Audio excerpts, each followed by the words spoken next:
kapan batu empedu dikategorikan bahaya atau benar-benar warning banget? Nah, mungkin banyak yang bertanya-tanya ya. Ada yang mengalami kasus kayak aku ada batu empedunya tapi nggak sakit. Aku ada batu empedunya tapi rasa sakit banget, nyeri. Nah, ini sih banyak yang ngalamin seperti itu. Nah,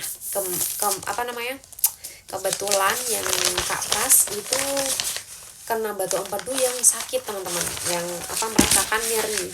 Nah, jadi waktu itu gini ceritanya Kak Pras ya. Kak Pras itu sering nyeri juga. Nah, mungkin ada yang bilang kalau misalkan batu empedu nggak ngerasa sakit itu nggak apa-apa, jadi dibiarkan dulu, nggak apa-apa.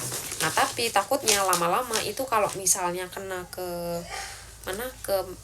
menjalar gitu loh, terus dia batu empedunya itu sampai ke saluran pencernaan. Nah, ini yang bahaya karena bisa menyumbat saluran pencernaan tadi, dan akhirnya harus segera cepat-cepat dioperasi.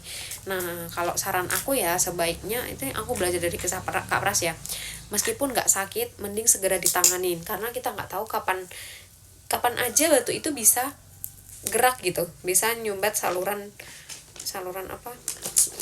pencernaan kita.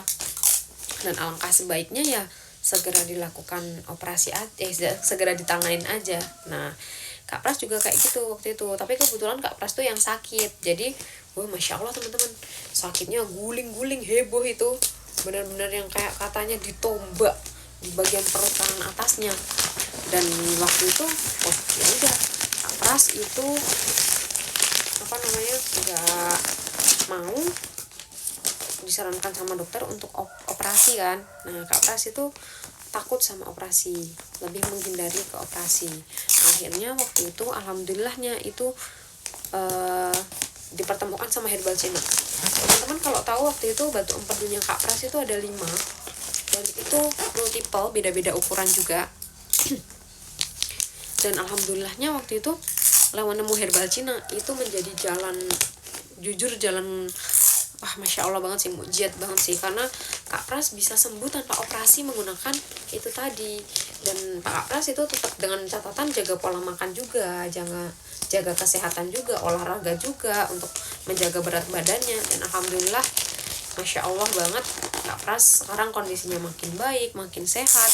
Sekarang alhamdulillah pokoknya makin baik, makin sehat. Sekarang juga nggak pernah kambuh-kambuh lagi, dan itu ada hasil USG-nya juga. Kalau teman-teman mau pengen tahu lebih lanjut, mungkin bisa dilanjut di aplikasi hijau ya teman-teman semuanya.